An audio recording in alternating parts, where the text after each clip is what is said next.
Can Christianity and wokeness coexist? What does it mean to be a Black Christian in today's society? And how can we engage the conscious community from a historical and a factual perspective? We're going to talk about that and more on this episode of The Urban Perspective.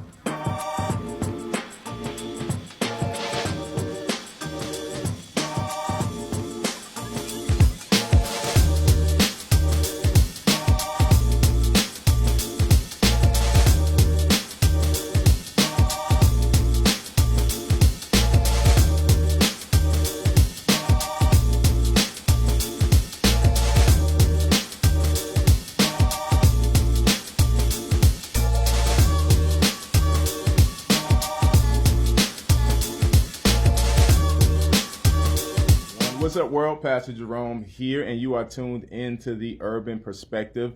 And I am joined today by a famous, I'm going to call her a famous apologist who is engaging the world through social media and just really killing it and crushing it for the Christian faith. And that is my sister, Nitti. I want to tell you a little bit about her. Nephron is an apologist striving to correct misconceptions regarding Christianity by providing well-researched historical data in rebuttal of arguments against the Christian faith. Holding degrees in education, history, and law, Nephron is passionate about the dissemination of truth and information. And when not in the courtroom, because she's also an attorney, Nephron enjoys spending all of her time with her husband of 12 years and their 5 beautiful children. Nephron, welcome to The Urban Perspective. Thank you. Thank you very much, Pastor. Thank you for having me. No problem. It's an honor to be here. No, absolutely. It's an honor to be able to have this time with you. I appreciate what you're doing for the kingdom. Appreciate how you are engaging just everyone with factual information. And so first, let's just kind of break down this whole thing of apologetics, because in your bio, you're described as a Christian apologist. Can you break down what that means? What exactly does it mean to be an apologist?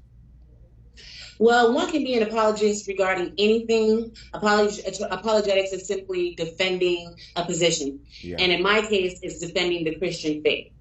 That's the basics of it. Yeah. So we look at it in 1 Peter chapter 3, verse 15. Peter talks about always being ready to give a word of defense. The Greek word there is apologia. And so it's this idea of us defending the faith. And you're also an attorney. So I'm not sure if are you a defense attorney, or what type of law do you do? My primary focus is immigration, but I also handle education matters with regards to student rights and personal injury.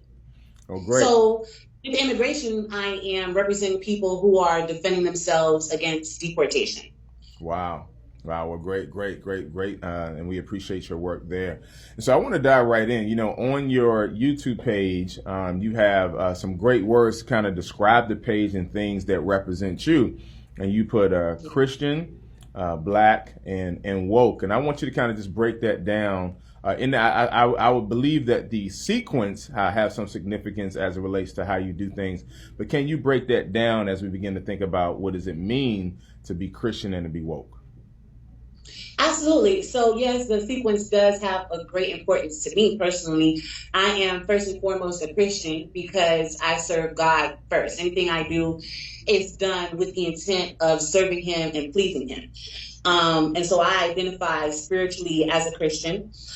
And I chose those 3 words strategically because I feel like they capture the essence of how I identify myself. Mm-hmm. So a lot of times I find that people are under the misconception that being a Christian and being Black are at odds. And so you have to have one or the other. But my position is not only am I Black and a Christian and happy to be both, but I'm also what one might consider woke, or I consider myself woke. And to provide a basic definition of how I interpret the word woke, we hear a lot in the field of apologetics or urban apologetics the term conscious, which refers to people who find themselves or think that they are socially aware of society's ills and some of the things that other people or most people don't concern themselves with. So an example would be people doing research into certain histories regarding politics or even the education field, and how there are books, for example, entitled The Intentional Dumbing Down of America, where there is a standard that is placed on education that is lower than what should be reached for. And so someone who would be aware of that would consider themselves woke as it relates to education. And so I consider myself woke as it relates to a variety of fields, but the primary interest for me is spiritual.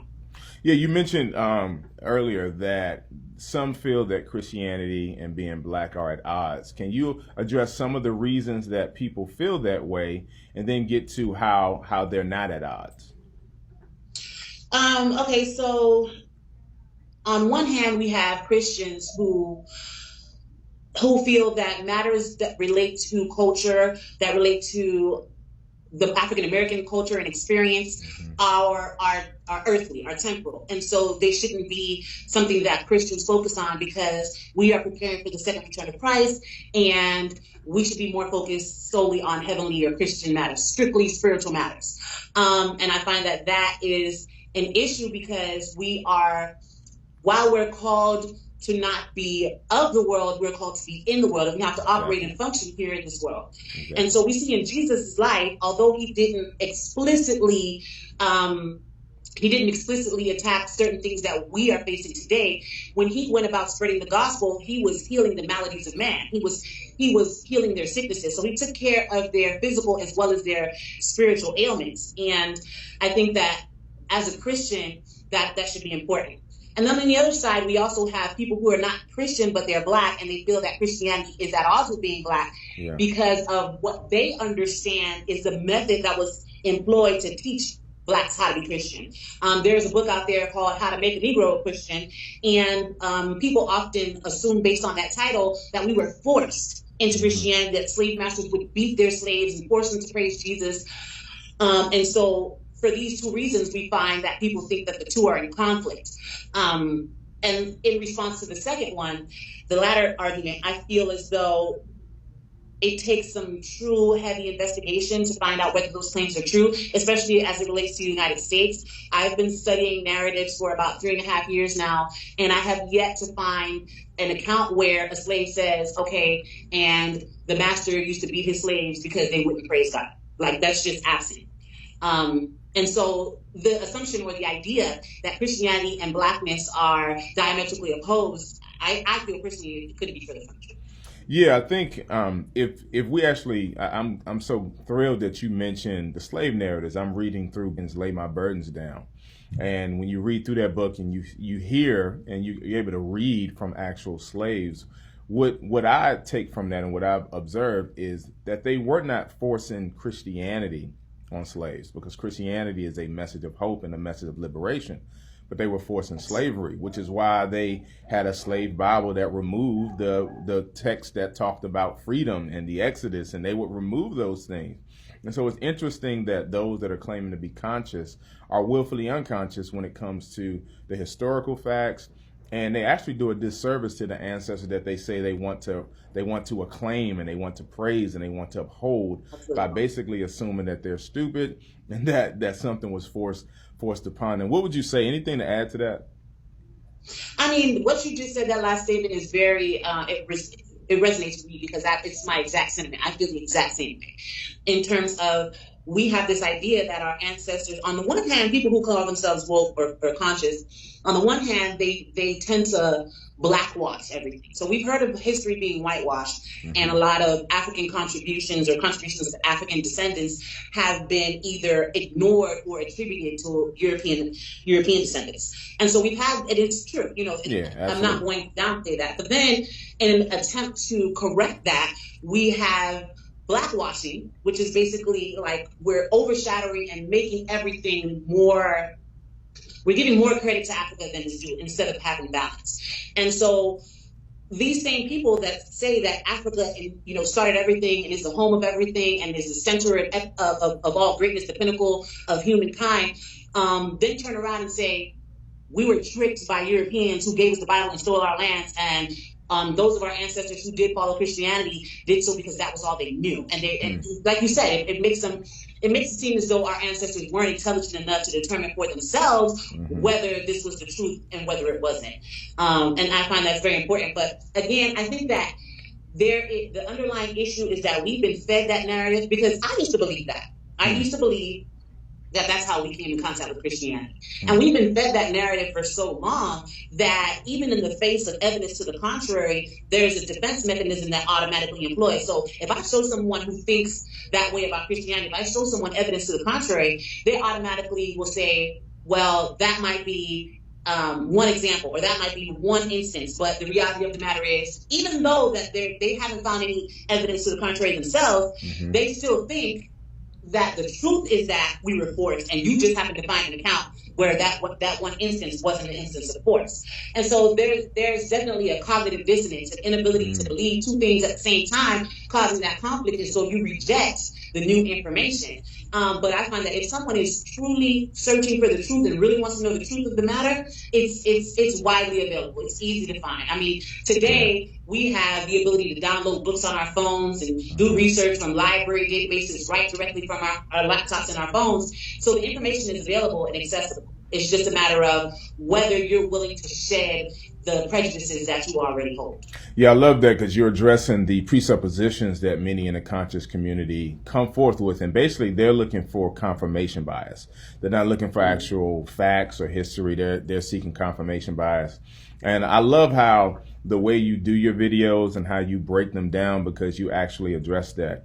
So now we talked about this idea of, you know, being Christian, being black, and being woke. Now, can you talk about how those two can actually conflate, or how all three can actually come together? Because some would think that they're actually opposed and say, well, if you're a Christian, you can't be woke because you're asleep to, and then they go on with tons of pseudo scholarship. Can you tell us how the three of those can actually coexist? Absolutely. I mean, as I mentioned, I think that as a Christian, we're supposed to not just focus prohibitively only on the Bible. Like, yes, we focus on the Bible. For me, as I said before, everything I do is through the lens of Christianity and through the Bible. So I'm no way diminishing its importance or setting aside its role. But what I'm saying is we should also use that same Bible and its commands and its directives, where it says to stand up for the oppressed, to be the voice for the voiceless, to open our arms to the immigrants, not only to feed the hungry, because in those directives, Christians tend to find the call to feeding the hungry, and we tend to address that more so than addressing any of the other needs. And so how can one be a Christian and be woke? I don't think that it's something that can happen. I think that it's something that should happen. As a Christian, you should be concerned about the well-being of your fellow man. You should be concerned about how society functions and whether people are being treated fairly. I'm not saying that everyone has to devote their entire life to picketing or lobbying or anything of that nature. But as a Christian, I want to make sure that, for example, the juveniles who are sitting in detention centers don't have families are being visited. I want to make sure that people who are in hospitals and who are sick are being taken care of. So if you're a Christian, you're supposed to be woke to how, for example, the media may influence the type of behaviors that we live out, like for our children and for ourselves, the music that we listen to, the videos that we watch. You should be woke to that. You should be woke to how the enemy is subtly trying to turn your mind away from Christ. And it's a battle. There's a song by Lauryn Hill on her Unplugged album entitled War of the Mind. And it definitely is a battle over our minds, that the battle of whether we are going to be firm in our faith versus whether we're going to completely turn away from it. And so the enemy tries to weave his web around us in such a way to pull us away from the Bible and pull us away from our faith. And so if you're woke to that, you'll be able to have a defense mechanism for it. You'll be able to navigate this life and raise children who are godly, and for yourself survive many of the attacks of the enemy and still have your feet firmly planted in the Word of God. Absolutely. And again, I think you're brilliant in how you present your case and how you do that. As I've watched several of your videos, how you debunk. I appreciate that. Absolutely. How you debunk Kevin Wesley, how you address this historical whitewashing, how you talk about the archaeological evidence that we have. So it's not just what the scripture says. So you consistently confront the idea that we're victims of blind faith, but that we're not exhibiting blind faith, but that we have historical evidence. Faith and reason can coexist, which again, the Bible says give a reason for the hope that lies within you. So even scripture itself is telling you, don't just blindly follow this, but there are reasons for you to follow. So I now want to get into, watching your videos and how you dissect. I want to first ask you this. What are some of the common arguments that you hear against the Christian faith? And then I want to get into breaking down your method, because I think people can learn a lot from you and how we can grow as apologists and defenders of our faith. So just give me a couple, and I'd like for you to address them as well. Give me a couple of kind of, I guess, your top 3 kind of arguments you hear, and then how you dissect them. Okay, I would say argument number 1, and this is coming from, again, an urban apologetics perspective. Yeah, absolutely. Your channel being the urban perspective, yeah, exactly. Right? So I don't want to exclude other fields of apologetics, but as a Black woman, as a Black Christian, and defending my ability to be both, the most common argument I hear is that Christianity is a false religion. Jesus never existed. He is a conglomeration of different gods. More specifically, he is copied from some ancient Egyptian or Kemetic deity by the name of Horus, who supposedly did all the same things that Jesus did. And so apparently, as the story goes, the Greeks and Romans took this story that they had seen the Egyptians following and created their own God based off the same facts and gave them a white face, and then turned around and forced that upon African Americans. And my response to that is, again, rooted in research, because there are several videos that go about making this claim. The primary one in popularity is Zeitgeist, which makes this claim that not only is Jesus a copy of Horus, but of several other deities who also share the same traits. But what you'll find is, in trying to substantiate it, let's say you do believe it, right? And you want to arm yourself with the information to be able to teach somebody else this information. So I watch Zeitgeist, I take notes, and I'm like, okay, let me find out where he got this information from so I can pull it straight from Egypt and give it to somebody. If you do that, you'll find that it's not true, because that information is absent. It does not exist. Horus did not have 12 apostles. He wasn't baptized by a nuke. He didn't resurrect on the 3rd day, anything like that. So while there's this list of things that he supposedly did that Christ did, and you go about trying to validate them, you'll see that you'll have to cross these things off because they're not there.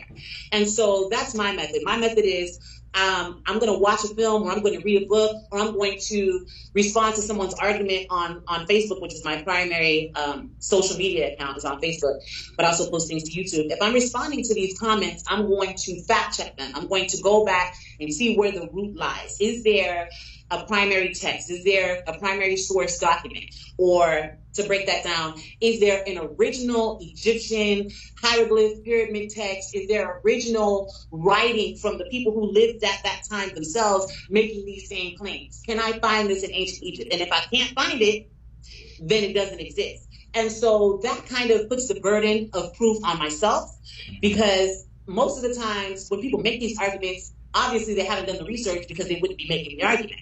And so it's incumbent upon me to show them, but it's hard to show them that there is an absence. And so one of the methods that I employ is in challenging them to prove it to me. But again, it can't be done because, I know it's not there. And so I'll ask the person themselves, okay, can you show me this in the ancient writings? And they cannot. And so what happens more often than not is that they'll change the subject. And just as a caveat, I always make it a point to say that my intention is not to make someone look foolish or to even get them to confess to me that I'm right. That's not my intention. My intention is for them to see for themselves that what they're saying is not true. So even if they don't say to me, okay, Nephron, I see what you're saying, I know that if they even attempt to investigate this claim, that they're going to find that what they believe is false. And the rest is up to God. Like, the rest is up to the Holy Spirit. Right. So that's the number one argument I come against. The second one I would say is something we've already discussed in terms of people trying to appeal to you emotionally, saying that slavery in Christianity, Christianity was beaten into us during slavery. And again, I studied the narratives because I once believed that and try to find the answer, and something that I once again can't find. But in this instance, instead of just having a void of information, I also have information and evidence to the contrary. So I have slave narratives that include conversion stories and by and large, they're saying that either they found Christ on their own, that they found him in the Black church, that they were in the field working by themselves, and the Spirit of the Lord spoke to them. And in a lot of cases as well, that their masters were retaliating against them and trying to stop them from following this faith. So I have narratives where people are being beaten for refusal to stop praying or for refusal to stop attending church meetings. So we have things historically like the invisible institution and Christian slaves running off into the forest, hiding in the woods and praying to God because they were afraid that their masters would catch them and beat them. Slave patrols intentionally looking for them to stop them from praying to Christ. And so in those instances, not only can I tell you, hey, why don't you prove to me what you're saying, and I'm going to prove to you what I'm saying. And again, they may not acknowledge it, but at least it's there. And for anyone else who may not be a part of the conversation, but maybe witnessing it, they can see for themselves as well. Yeah, one of the things I'm hearing you say basically is the importance of primary sources. And, Yes. you know, because a lot of times when people say stuff, that Jesus is a copy of Horus, and when you begin to dig into it and you ask them, okay, you know, where did you get this from? A lot of times it's strictly Google, or even some of the books that are written. Those books don't have sources, so they don't realize that they're the ones exhibiting blind faith, not us. But that they're just, well, Walter Williams said it, so it must be true. You know, Right. so and because this person said it, then it must be true. And it's like, no, you're exhibiting blind faith, not us. Can you break down what a primary source is? Because I want our viewers to know that so they can be equipped, and then how it needs to be applied in an argument or / debate. Okay, so a primary source is a document or an artifact that was written or created in the time period being discussed by the group of people being discussed. Yeah. So, for example, since we're talking about hieroglyphs, the hieroglyphs themselves would be primary source material. Right. Because we know that they date back to that time period and were created by the people who lived at that time. Right. And so I could read a book about the pyramid, the hieroglyphics, and that book would be a secondary material, a secondary source, because it's referring back to the primary source. So the issue is in finding primary source material, a lot of times we rely on the secondary sources. We rely on the books about the text instead of the text itself. For one, I mean, there's nothing necessarily wrong with that, you know, but we have to realize that when we get that secondary source document, that we're also going to find opinions that are added into it, aside from just reading the document itself. So, for example, if I get a translation, an English translation of whatever was written on the walls, that's still considered the primary source because it's just telling me what it says. But when I read a book about what it's saying and it's telling me all of this other information that's not written on the walls, then that's secondary source. So we have to be careful in choosing, like you said, who we're relying on, because yes, people are coming out of a position where they feel like they've been lied to about everything from primarily European authors. And so now we switch our focus onto African American or African descended authors, and we have our trust in them. But again, you know, this is a spiritual battle. And so we have to be careful with the spirit we follow, the mindset we follow, the person we're following, regardless as to who they are. And so we're supposed to get their books and fact check them, go to the documents that they're referring to, see if they are even referring to anything at all, because it's really easy for me to sit down and just say to you, hey, you know, Isis was a virgin until she was 55 years old. And you, never having heard of it, you hear it from me, you think that it's true. But until I back that up, or until you've backed it up for yourself, we don't know whether that's true or not. And the same is happening when you're reading a book. The author can make claims, but unless you find evidence substantiating it, you don't know whether it's true or not. And so how do I employ this in a conversation or a discussion or a debate? Like I said before, I will either ask the person to show me first what they have backing themselves up, and then I will show them what I have to the contrary. And so I typically, you know, I know that in today's day and age, we are more visual than anything. Being on social media, we're scrolling through these posts, we're reading people's ideas in 5-second snippets, and then we're moving on to the next idea. And so our attention spans, I'm finding, is shortening. So what I do is I tend to make my own memes. I will put the primary source text. I'll put where I got it from, you know, and I'll put an image on there to catch their attention, and then I'll put the information forth that way. I make a brief synopsis because you can't have people trying to read long things. They just don't. But for the intended point that I'm trying to get across, I have the image, the text, and the source where I got it, and I give it to them now. Yeah, I love that. I think one of the ones that was profound is when you had, you know, all of these Egyptian gods up, that meme with all these kind of Egyptian gods and goddesses, and you had the meme just asking, where were they during slavery? You know, because we get that question as if somehow God was absent, or he, you know, that he wanted us to go through 400 years of oppression. And then you just flipped it back on them. You know, where were these gods? If you're going to make that argument against us, the same argument applies to you. Do you deploy what's known as the Socratic Method, kind of this idea of, you know, asking questions in order? Can you break down just, because I feel like you're a tactician in terms of how, again, you dissect the arguments. Do you deploy the Socratic Method? If not, or if so, what exactly are some of the methods you deploy? I think naturally the Socratic Method works best for me.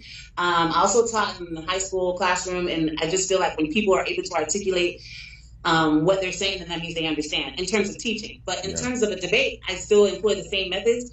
I'm going to ask you about what you're saying. That way we can, for one, make it very clear what the discussion is about, because people tend to waver in topics and they flip and flop. But if we articulate what it is we're talking about, if I can get you to articulate what it is you're trying to say, then we can stick to that point. Right. I'm going to ask you questions about what you're saying that maybe seem to conflict with what you're saying. So, for example, like you just said, it was a perfect example regarding the ancient Egyptian deities and where they were during Christianity or slavery. For one, I'm going to ask you, how is it that we wound up getting enslaved if we're superior, right? If that religion is superior and that faith is superior, why did it not protect us from being subjugated in the first place? But typically, I will wait for a person to make a statement and then ask them questions about that statement. I don't try necessarily to introduce new information until it's very clear what it is they're saying, and they can see for themselves maybe whether what they're saying is making sense or not. So that's my primary method. I'll have an end goal in mind, which is for me to show you that your argument is flawed. But in doing so, I'm going to ask you questions so that you can see for yourself. That way, it's you putting your own words out there and putting your own foot in your mouth instead of me necessarily attacking you. But even in that method, people still have the opinion or the sentiment that they're being attacked because they feel like it's like they see that what they're saying is erroneous, and so they feel attacked because you pointed it out. But the reality of the matter is, all I did was ask you about what you were saying, and then you answered it and felt like, it didn't make sense, which is the goal. I don't want you to feel bad. I just want you to see that what you're saying doesn't make any sense. Yeah, and I think that's so key because I want you to talk to us about just the importance of being informed Christians. One of the things that I tell my church all the time, I say, I'm not pastoring a group of uninformed believers. I want you to question the text. I want you to look at history. I want you to go behind me because I want you to know why you believe what you believe. And so, that's kind of a two-part question. I want you to first kind of address just the need of that, and then go into why we need urban apologetics, because we are seeing Black millennials, Black and brown millennials, people leave the faith in droves, largely based on misinformation, which is why we do some of this. So if you can break that down for us. I think you kind of answered it. The primary reason why we need to be informed in general is because, for one, we have to be able to stand on our own 2 feet when it comes to faith. You can't rely on someone else's faith to get you through hard times. Right. And so a lot of times as Christians, we form our own little bubbles. We form our own communities, which there's nothing wrong with that. We surround ourselves with other Christians. We spend a lot of time in church listening, but not a lot of time searching, like you said, searching the scriptures to see whether it's so, fact-checking the Bible and the pastor. We don't do a lot of that. And I think that is a disservice if we don't make that an intentional goal to study and research for ourselves, we do ourselves a disservice because, like I said, you can't stand on someone else's faith. And so when people are confronted with questions that they have not been confronted with before, they don't know how to respond. And a lot of times the reaction is automatically, I must be wrong, because here is this person who is more informed or seems more articulate than I am, and they're coming at me with information I've never heard before, so it must be true because I don't have an answer for it. And that's a big problem. That's a big problem no matter what we're discussing. If we're discussing, just having faith, getting through hard times, being sick, if we're discussing poverty in Christianity, or if we're discussing urban apologetics, all of these things need to have an answer, because at any time a situation can arise and you'll find yourself either equipped or unequipped to respond to it. Yeah. And so I'll use that to segue into urban apologetics. Like you said, people are leaving the faith in droves. I myself at one point left Christianity because I was confronted with this information, these false correlations between Christianity and the ancient Egyptian faith. And I had grown up very Afrocentric, very Afrocentric. My mother was into indigenous African faiths, even though I was raised Catholic also. And so when this information came to me and I saw, oh, hold up, like they've taken our faith and whitewashed it and then tried to repackage it and gave it back to us, and we're not even aware of it. Me not having anything to rebut that, I took it to be true. And so I understand where people are coming from. And a lot of times the issue is we really don't even know how to research. We don't know how to look things up. We don't know what the first part is. So like you said, people rely on Google. We'll just go Google, and then we'll see on the first page, not even opening the articles, just on the titles of the links themselves, or the snapshot that Google gives you that, hey, okay, this is something that's validated, so it must be true. But when it comes to urban apologetics specifically, because of my own personal history and my own personal testimony, it's extremely important to me that Christians, I think everyone should be, like you said, you read, like it says in Peter, we should all be ready to give defense for our faith. We should be able to give reasons for our faith, no matter what. But as a Black Christian, I find that sometimes people don't understand the importance of urban apologetics because it hasn't hit home yet. It hasn't hit home to where your student, your child has gone off to college and come back after the first semester asking you all type of questions about the origins of Christianity that you can't answer. And so because you can't answer it, or the pastor can't answer it, these are the people who they, again, relied on, right? These are the people that they relied on to hold their faith together. They're unable to continue to do so, so their faith itself deteriorates, it falls apart, because it's unable to withstand these types of investigations, these types of claims. And so while I don't think everybody needs to be an expert on these things, because we all have our own lives and our own callings, I do think that we should have a basic general understanding of the answers to these types of questions, and be able to understand how to find it. If it comes down to where you need specific, what resources can you use, or how do you go about looking for it? And that's why I think it's extremely important, and I commend you for what you're doing as a pastor, because you don't find too many pastors. I know yourself, Brother David Richardson, Pastor Eric Mason, you guys are who I call the woke pastors. Like, you're out there not only concerned about, this is a spiritual matter, but people probably won't title it that way. But you're not only concerned about spiritual biblical matters, but you're also concerned about the things that your congregants may face when they leave the four walls of the church. And so I think everybody should have a basic understanding that where Christianity originated, the fact that Jesus was not European, because people say race is important when it comes to Christ, and I agree at the heart of it. It's not an issue, because my salvation is based on what he did for me, right? But on the surface, it does have psychological effects when people are all the time worshiping a deity who doesn't look like them. And not to say that if he was white, we should blackwash him because of that. No. But I think that if we're truly trying to be truth seekers and uphold truth, then that's an area of truth as well. And so we should highlight that fact. So know the origins of Christianity, and know what they're not. Know just some of the basis of the common arguments against the faith, and be able to provide just at least some sort of response to it. And even if you can't provide a response, at least for yourself, know, so that you in your heart understand that what you believe is true. No, that's so good, because that is vital, because I agree, like, his race doesn't matter. But a lot of times I respond when they say, well, does his race matter? I'll say, that's a valid question, but I think it's the wrong question. we need to ask, why has he been whitewashed? Like that, I think that's the question, because that lets you know that there was a diabolical scheme in order to take over something for the benefit of one group of people at the exclusion of another. And that's what a lot of people are wrestling with, and why they're walking away. And if we don't continue to that's why I commend you. I commend everything you're doing. Guys, we're going to put all of her social media info on the screen so you can follow her. I want to encourage you to subscribe to her YouTube page. So make sure you follow this sister. She is a apologetic beast, a theological beast, a sociological beast. And I would love to just sit in on one of them in the courtroom and watch you go to work and see how you go defending people. Yeah, we're talking about being a Christian and being woke, right? And that last statement you made is what makes you a woke pastor regarding the race of Christ and whether it's important. And I find also that people kind of see us as an anomaly, like it's like an enigma. Like, what do you do with a woke Christian? But knowing that certain aspects of history have been whitewashed. And then also, from my own experience, fighting against the injustices that are taking place in the courtroom. I used to do criminal a lot. I don't do criminal anymore, but it's a very heavily unjust field.